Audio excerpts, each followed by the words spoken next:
Prezados irmãos, que o Senhor Jesus nos abençoe e nos dê sempre a sua paz. Há um relato de Chico Xavier que traz muitos ensinamentos para nós. Esse relato está inserido no livro Chico Xavier, Mediunidade e Paz, de autoria de Carlos Bacelli. Certa vez, Chico Xavier estava na companhia do Carlos Bacelli, da sua esposa Márcia. E ele então fez este relato, narrando uma experiência que ele tivera. Naturalmente, será impossível para nós expressarmos aqui com a riqueza e os detalhes de Chico Xavier, narrando esses fatos.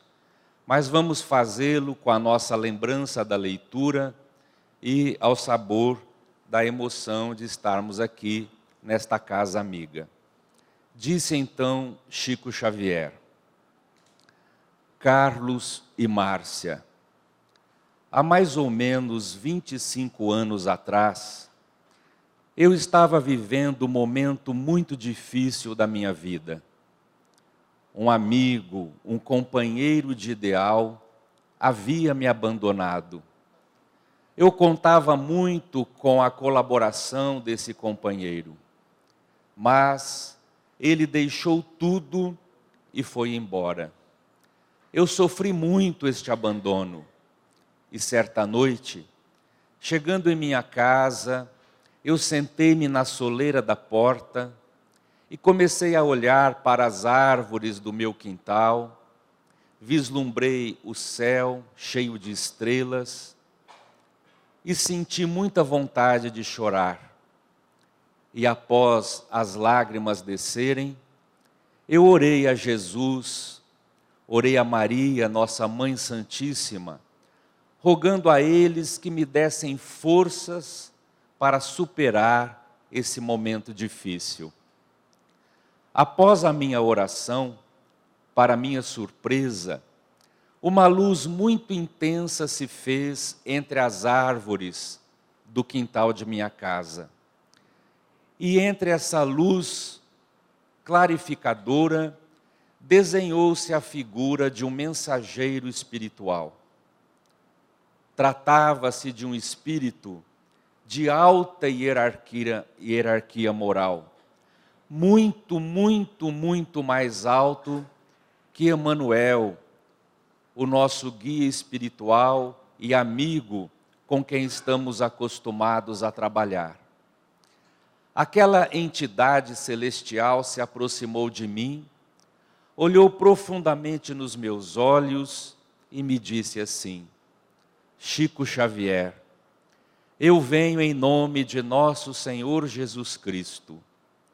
E Ele pede para que eu lhe faça algumas perguntas. Diante daquela surpresa, eu permaneci em silêncio. E então, aquele mensageiro sublime me indagou: Chico Xavier, quando você era ainda um menino, e Jesus levou a sua mãezinha, deixando-o órfão aqui na terra, você teve mágoa do Senhor? Surpreso com a pergunta, eu respondi: Ah, mensageiro, eu senti muito a falta de minha mãezinha, mas eu era uma criança. Não, eu não tive mágoa do Senhor. Novamente, o Espírito me indagou: Chico Xavier, quando Jesus o impediu de continuar frequentando os bancos escolares, a fim de que você trabalhasse e ajudasse nas despesas de sua casa, que à época eram muitas, você sentiu mágoa do Senhor? Ah, benfeitor, eu gostaria sim de ter continuado os estudos, mas as dificuldades eram muitas e a família precisava de mim. Eu entendi. Não, eu não tive mágoa do Senhor. Chico Xavier novamente indagou o benfeitor. E depois, quando Jesus tirou da sua vida aquela que você chamava a sua segunda mãe, deixando-o órfão pela segunda vez, e agora com 10 crianças para você ajudar a cuidar, você teve mágoa do Senhor? Ah, benfeitor, foi um momento muito difícil da minha vida, passamos por muitas dificuldades, chegamos a passar fome, mas não, eu não tive mágoa do Senhor. Carlos e Márcia, aquele espírito parecia conhecer toda a minha vida, todas as minhas lutas e as minhas dificuldades. E ante a minha surpresa, ele continuou perguntando: Chico Xavier, e quando Jesus levou o seu irmão, o José Xavier, você teve mágoa do Senhor? Ah, mensageiro, eu senti muito a falta do José. Chorei muito a sua ausência. O José, além de ser meu irmão, era o meu braço direito, era o companheiro com quem eu podia contar em Pedro Leopoldo. É com ele que eu me desabafava, que eu narrava as coisas que eu ouvia e via no mundo espiritual. Eu senti muito a falta do José. Mas o Senhor sabe o que é melhor para cada um de nós. Então eu precisei me resignar. Não, eu não tive mágoa do Senhor. Chico Xavier, e depois, quando você iniciou o amplo trabalho na mediunidade, e você conheceu de perto os espinhos da ingratidão, a perseguição gratuita, a calúnia, você teve mágoa do Senhor? Ah, mensageiro, foram muitas pedradas e muitos espinhos, mas eu compreendia e compreendo ainda que eu sou um servidor que preciso cumprir com o meu dever. O trabalho é dos espíritos, eu sou apenas o mecanismo que eles se valem para trazer a mensagem do mais alto. Embora todas as lutas, a mediunidade para mim é uma bênção. Então, não, eu não tive mágoa do Senhor. Chico Xavier, e agora que você está sentado aí, na soleira dessa porta, chorando a ausência de um amigo que o abandonou, amigo com quem você contava para passar os dias do entardecer da sua existência. Sofrendo este abandono, você sente mágoa do Senhor? Ah, benfeitor, Jesus nada tem a ver com isso. Foi uma decisão do meu amigo, foi uma opção infeliz. Eu preciso aceitar e compreender. Não, eu não tenho mágoa do Senhor. Naquele instante, o benfeitor fez silêncio, cerrou os olhos e permaneceu assim por alguns instantes, como se estivesse se comunicando com alguém muito, muito distante. Depois, abriu os olhos novamente, olhou profundamente nos meus olhos e me disse então: Chico Xavier, nosso Senhor Jesus Cristo manda lhe dizer que porque você nunca teve mágoa, a partir de hoje, nada irá lhe faltar para que você continue servindo o Evangelho na face da terra. Carlos e Márcia, desde aquele dia, eu posso lhes assegurar, nada jamais me faltou para que eu continuasse cumprindo com o meu dever. Meus amigos, esse relato é muito comovente, encerra profundos ensinamentos. E nós gostaríamos nesta noite de aplicar este relato de Chico Xavier na nossa vida, nas nossas experiências. No dicionário, mágoa significa tristeza, pesar, que pode levar o indivíduo à revolta ou ao desânimo.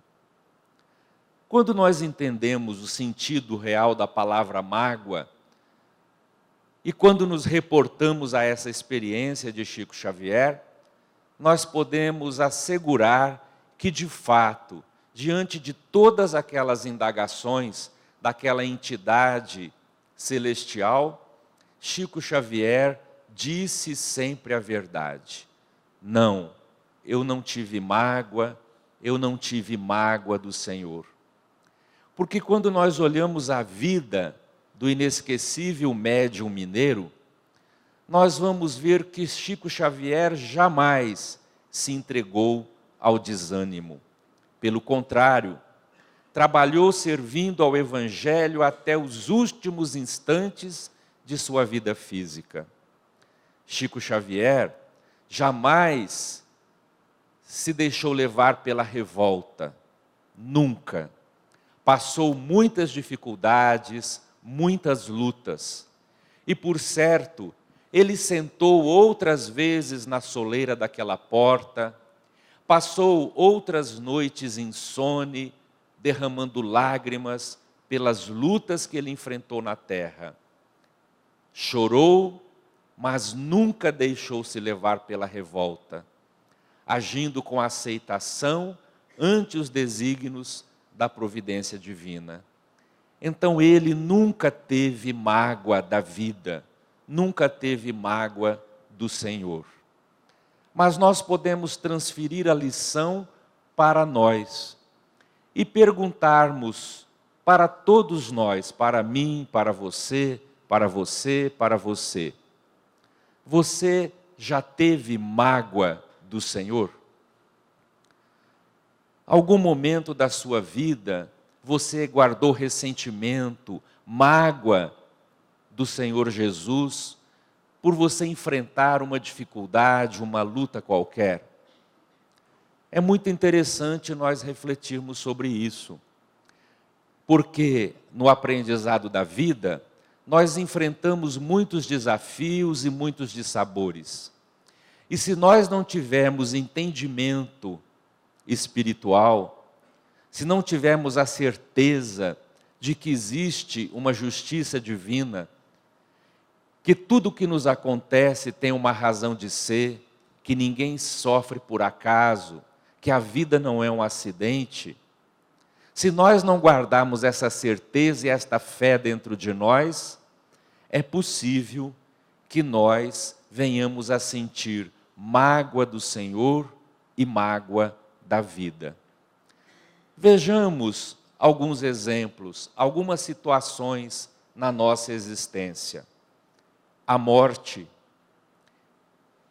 a separação dos nossos amores, a ausência dos nossos entes queridos.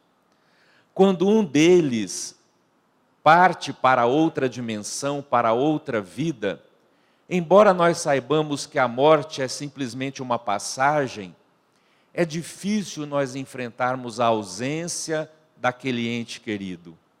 E se nós não tivermos esta fé, essa certeza na imortalidade da alma, é possível que nós venhamos a adoecer na mágoa pelo acontecimento. Eu me lembro de uma senhora que, num acidente automobilístico, o filho caçula desencarnou. E, naturalmente, mãe, ela sofreu muito. depois de 3 anos do acontecido, ela ainda estava envolvida numa tristeza muito grande. E ela pediu ao filho mais velho que a levasse até o cemitério, porque ela queria orar diante do túmulo do filho caçula. E o filho atendeu o pedido materno. Levou a mãe até o cemitério, e quando lá chegaram, ela se postou diante do túmulo do filho, baixou os olhos e permaneceu assim. E ela apenas dizia essas palavras: eu não aceito, eu não me conformo, Deus não podia fazer isso conosco, eu não aceito, eu não aceito. E naquele instante o filho, possivelmente inspirado pela vida espiritual, disse assim a ela, de maneira muito enérgica: mãe, minha mãe, já faz 3 anos, veja como a senhora está, veja o que a senhora está dizendo. Sabe por que a senhora está assim? Porque a senhora tem os olhos fixos no túmulo do meu irmão. Mãe, levanta os olhos, olha à nossa volta, quantos outros túmulos. Com certeza, cada família de nossa cidade tem aqui um ente querido. A dor não é só nossa, mãe. Todos enfrentam esse problema. E ela diz que as palavras do filho, naquele momento, foram tão fortes dentro dela, que ela levantou os olhos, olhou no cemitério e viu todas aquelas lápides, todos aqueles túmulos, e ela começou a dizer para si mesma: é verdade, não sou só eu que passo por este problema, eu preciso aprender a me resignar. Mas até aquele momento, ela vivia num ressentimento, num pesar, numa tristeza, numa mágoa do Senhor, que a havia levado ao desânimo, ao desgosto, a uma revolta íntima. Me lembro de uma outra senhora de Votuporanga, pessoa que eu conheço assim muito pouco, mas que eu sabia que era espírita há muito tempo. Nós fomos fazer uma visita a um hospital, visitar um amigo nosso, e nos encontramos com essa senhora no corredor do hospital. E quando ela nos viu, eu estava acompanhado com o Divaldinho, quando ela nos viu, ela correu em lágrimas, desesperada, e ela dizia assim, segurando o nosso braço: foi Deus que mandou vocês aqui, vem orar, o papai está muito mal, Deus não pode fazer isso conosco, Deus não pode tirar o papai de nós não podemos viver sem o papai não pode ir agora, é muito cedo, ele não pode nos deixar, ora, peça a Jesus, peça a Maria que não leve o papai. Eu fiquei um pouco assustado com aquela situação, eu sabia que ela era espírita, mas nesse momento de dor a gente compreende. E nós então atendemos e entramos no quarto onde o pai dela estava. E a minha maior surpresa foi quando eu entrei lá e fiquei sabendo que o papai tinha 95 anos. E ela dizia, diante ali do pai: Deus não pode fazer isso. Não pode, eu não aceito. E as irmãs diziam: ele não pode tirar o papai. 95 anos. Ela estava magoada com a possível morte do pai, ele em idade avançada, e ela não havia compreendido a necessidade da ausência dele. Como poderia ser diferente, não é? Se ela nos encontrasse e dissesse assim: ah, que bom encontrar amigos, vocês poderiam orar conosco? O papai está se preparando para voltar para a verdadeira vida. 95 anos, quanta luta, é um homem vitorioso, criou tantos filhos. Eu peço a Deus o melhor para ele, porque nós não sabemos julgar as coisas. Que Deus nos dê aceitação e dê para ele um despertar na vida espiritual de bênçãos. que diferença o entendimento, a aceitação faz conosco.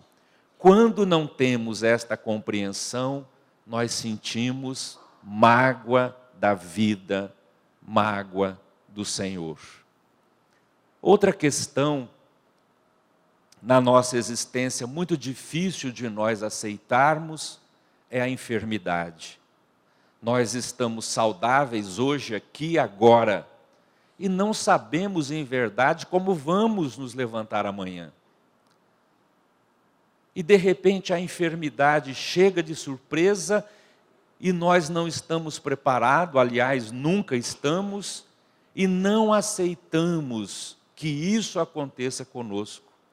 E a gente diz assim, por que, meu Deus? Por que isso está acontecendo comigo? Não pode ser. Porque pode acontecer só com o vizinho, com os outros, mas não pode acontecer conosco. Nós somos sábios em dar conselhos. Então, se alguém está doente, a gente visita, não é? O que a gente diz? Oh, meu amigo, tenha fé, confia em Deus, isso vai passar, não desanima, fé. Isso é conselho para os outros. Mas quando é o nosso momento, a gente pergunta, por que, Senhor? E a gente exige, onde é que está doutor Bezerra que não me ajuda? Por que isso está acontecendo comigo? E a gente se esquece que o Espírito encarnado, ele tem um corpo de matéria, e a matéria se transforma, a matéria se modifica, desgasta-se, e é natural que todos nós vamos enfrentar um período ou outro de enfermidade. E nós precisamos ter aquela fé que dá paciência, que sabe esperar. Aquela fé que nos dá aceitação, entendendo que é o nosso momento.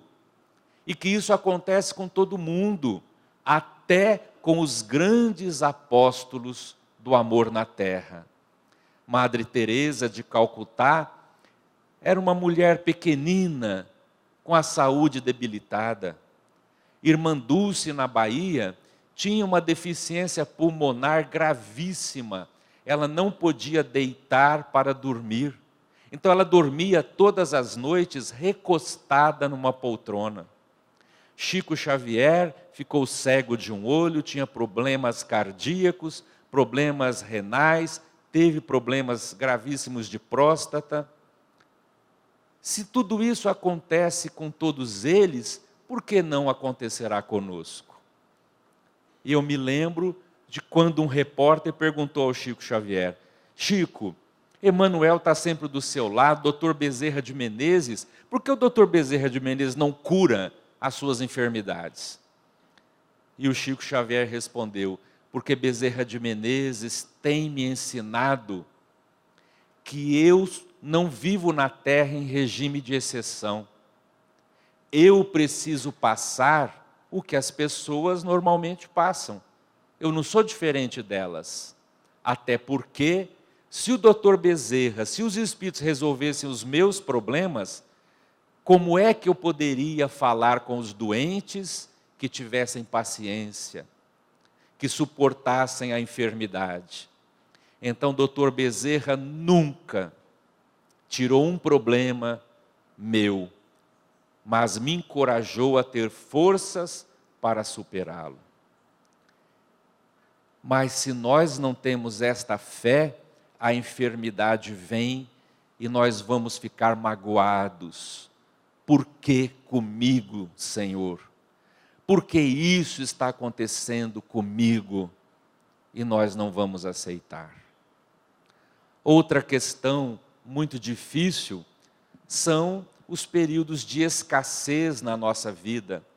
Quando nós vivemos momentos difíceis financeiramente falando, já que estamos no mundo e precisamos dos recursos materiais para a nossa sobrevivência. E muitas vezes nós enfrentamos dificuldades e de repente o equilíbrio das coisas sai do nosso controle e nós passamos sérias dificuldades financeiras. E precisamos ter confiança, ter aceitação, esperar tempos melhores. Mas às vezes nós não sabemos ter essa paciência e esse entendimento.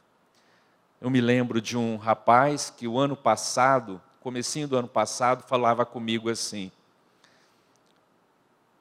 a vida tem sido muito difícil para mim. Você veja, eu trabalhei o ano inteiro, mas trabalhei mesmo. E agora, janeiro, eu estava planejando fazer uma viagem, ir para a praia, mas não vai dar. Tive sérios problemas, dificuldade, filho doente, e eu não vou poder viajar. Então é isso que acontece comigo. Trabalho igual um camelo o ano inteiro, e agora eu queria viajar, descansar, e não posso. Essa é a minha vida. Todo mundo vai viajar em janeiro, mas o otário aqui não vai, não posso. E eu trabalho, me mato e nada. Então ele estava profundamente magoado com a vida, magoado com o Senhor, porque como é que ele ia viver sem ir para a praia? Ele não aceitava isso. Então às vezes a gente fica magoado, e profundamente magoado, porque a gente não pode ir para a praia, ou porque a gente queria comprar o modelo novo do celular que saiu, e todo mundo tem, por que que eu não vou ter? Mas as coisas não dão certo, não é o momento, eu não posso, e aí eu fico magoado. E a mágoa é tão intensa que eu caio na revolta. Eu me revolto, eu não aceito. Então são coisas materiais, mas que às vezes nós não aceitamos, nós queremos do nosso jeito, naquele momento, e não aceitamos que não podemos adquirir isso ou aquilo. E essa mágoa, esse ressentimento vai trazendo sérios e sérios danos para nós. Então, prezados irmãos, nós precisamos fazer uma reflexão mais profunda sobre o sentido da nossa existência. Nós precisamos ter olhos de ver, conforme nos ensinou Jesus, para que a mágoa de uma ou de outra situação difícil na nossa vida não venha atrapalhar o nosso crescimento, o nosso aproveitamento das lições aqui da existência terrena. E nós precisamos então compreender que nós somos espíritos, nós não somos esse corpo. O corpo é só veículo de manifestação da alma. Nós somos espíritos imortais. Nós vivíamos antes do berço e vamos continuar vivendo depois do túmulo. Essa passagem pela terra, ela é rápida, é fugaz. O que são diante da imortalidade? 40, 50, 90 anos? Nada. Tudo se transforma, nada é permanente. Mas nós nos apegamos a essas situações e não aproveitamos as outras coisas boas da vida. E ficamos magoados com esse problema, com essa dificuldade, com essa aflição, e esquecemos todas as bênçãos que a vida tem nos favorecido. Há uma lição no capítulo 5 do Evangelho segundo o Espiritismo, que é notável, que tem por título Motivos de Resignação. Nós estamos aqui na vida. A vida é difícil para todos nós. Ela nos apresenta muitos desafios. Mas apesar de tudo isso, nós temos muito e muitos motivos para vivermos felizes e com resignação, aceitando as dificuldades e os problemas da nossa existência. Vamos então ver algum desses motivos. Que motivos que nós temos para sermos alegres, para sermos felizes e não guardarmos mágoa da existência. O motivo que nós temos é saúde. Meus amigos, nós temos saúde. Alguém vai poder dizer assim, mas eu tenho uma dor de coluna, eu tenho um desgaste aqui, uma enxaqueca. Meus amigos, isso é coisinha comum. Enfermidade, tem o João, que eu conheço lá em Votuporanga.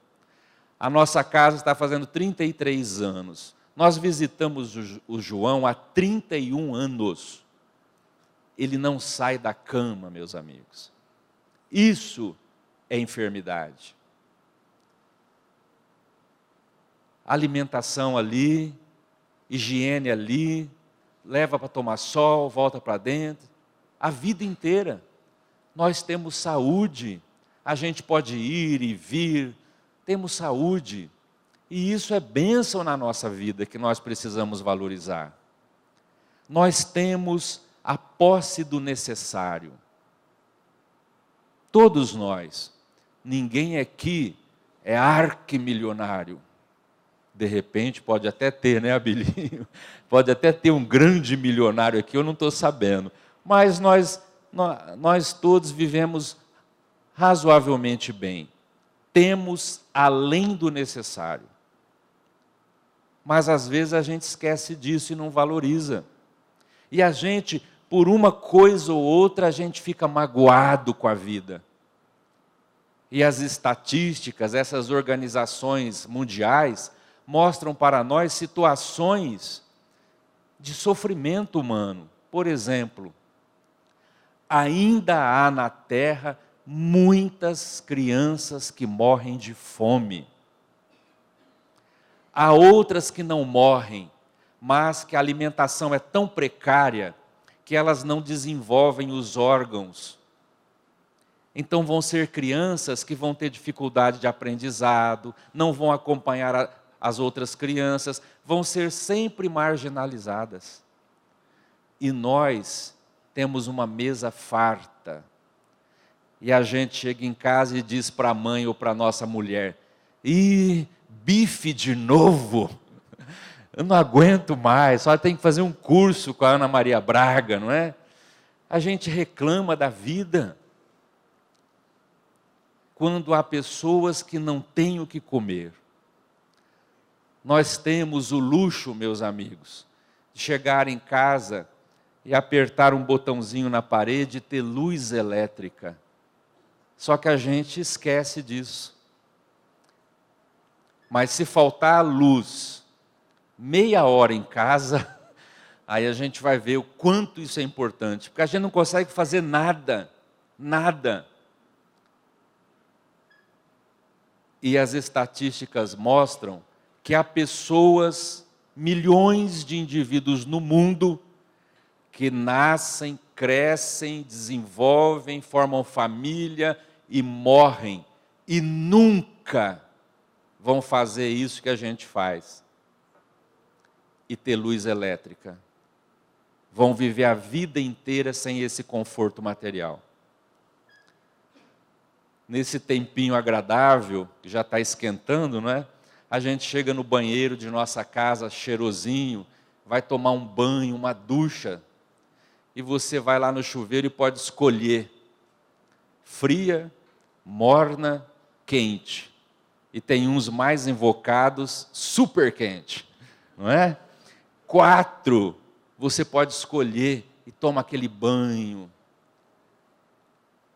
Há indivíduos, milhões, no norte do Brasil, na África, na Ásia, na América Latina, populações inteiras nascem, vivem, morrem, passam aqui a vida inteira na terra e nunca vão tomar um banho de chuveiro. Nunca, meus irmãos. E a gente tem tudo isso. Mas se a gente tem uma contrariedade, um probleminha, a gente fica com mágoa. A gente fica com pesar, com revolta, porque nós não aceitamos que as coisas não sejam sempre do nosso jeito. Nós temos inúmeros motivos para sermos resignados. Nós temos trabalho. Ah, não, Luiz Antônio, você não conhece o meu trabalho, o meu chefe, eu não aguento. Graças a Deus é o seu trabalho. Há uns 15 dias atrás eu conversei com um homem lá em Votuporanga, o homem derramando lágrimas. Nós estamos vivendo um momento difícil, né, de desemprego. E ele dizia, o que eu faço agora? Eu tenho 3 filhos, eu não consigo trabalho. O indivíduo está desesperado. Ele gostaria de ter qualquer trabalho. Qualquer trabalho. Então, às vezes, nós temos e reclamamos, maldizemos. Nós temos família, meus irmãos. Isso é bênção. Ah, mas a minha é muito complicada, não é? A família de todos nós é complicada. O Espiritismo nos diz que o lar é o cadinho esfogueante, reunindo amores e desafetos. Almas gêmeas e algemas, né, nos prendendo ali na necessidade de conviver um com o outro. Mas nós temos família, porque há muita gente na terra que não tem ninguém. Eu conheci uma senhora, dona Nancy, ela nunca conheceu ninguém. Os pais a abandonaram quando criancinha. Ela não conheceu o pai, não conheceu a mãe. Uma família pegou a Nancy para tomar conta. Só que essa família, lá em São Luís do Maranhão, fez dessa criança uma escrava. Então ela trabalhava 12 horas por dia como escrava daquela família. Até que aos 15 anos de idade, ela preparou uma fuga e fugiu daquela família. Veio parar em São Paulo. Sofreu horrores na cidade grande. Lá conheceu alguém que veio para o interior, que tinha família para cá, e ela foi chegar aqui em Votuporanga. E ela diz assim para a gente, eu não tenho ninguém nesse mundo, sou eu e Deus. Como eu queria ter uma irmã, um irmão, um primo, alguém, mas eu não tenho ninguém. Mas graças a Deus eu tenho amigos. Mas ela diz assim, quando eu volto para a minha referência familiar, eu não tenho ninguém nesse mundo. E a gente tem e não valoriza. E briga e discute. Não é? E às vezes diz assim, eu não pedi para nascer nessa família. Tá certo, não pediu. Implorou de joelho. Implorou de joelho. Então nós temos família. Agradeçamos, meus amigos. Então, quando nós lembramos de Chico Xavier, lá naquela noite inesquecível, e aquela entidade iluminada fazendo todas aquelas perguntas, e ele, não, eu não tive mágoa do Senhor. Diante da nossa vida, como nós estamos? Estamos sentindo mágoa da vida, mágoa do Senhor, ou já conseguimos desenvolver essa visão mais ampla, de que tudo tem uma razão de ser, que Deus é Pai, Deus é amor. Ninguém segue sozinho pelos caminhos da vida. Nós podemos estar passando lutas e dificuldades enormes, mas Deus é por nós. E como diz aquele texto de autor desconhecido, quando a gente imaginar que não tem ninguém, é porque Ele está nos conduzindo em seus braços. Porque Deus ama os seus filhos. Então confiemos, valorizemos a vida, as bênçãos que nós recebemos e sigamos adiante.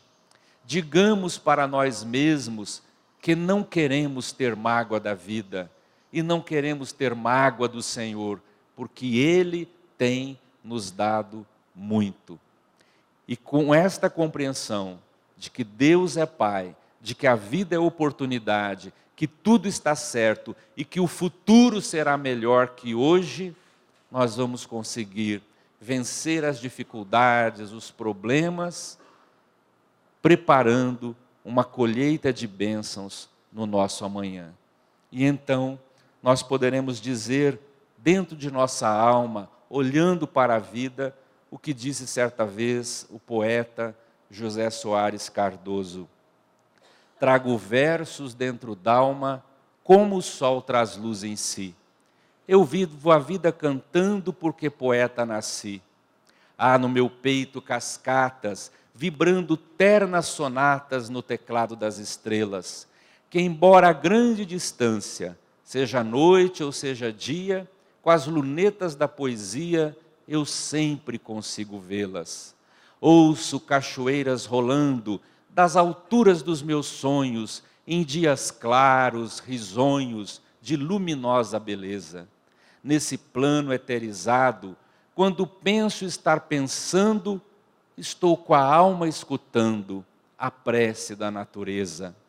Há no meu peito um garimpo de cristais e diamantes, e eu mesmo sou garimpeiro, que só procura brilhantes que tenham cor da alvorada.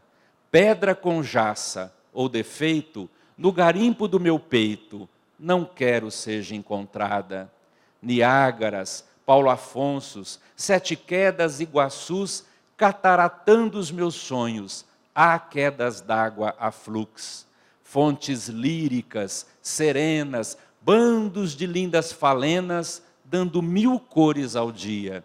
Jardim suspenso nos ares, e outras notas singulares, faz-me conhecer a poesia. Por tanta paz que desfruto, por tanta luz que vislumbro, por tantas bênçãos na vida, sem que tais bênçãos mereça, eu não sei como agradeça a glória que Deus me deu. Sim, meu Pai, me sinto mudo, porque vós me destes tudo, o bem de viver na terra, com os olhos fitos no céu. Que Deus nos abençoe e nos dê sempre muita paz.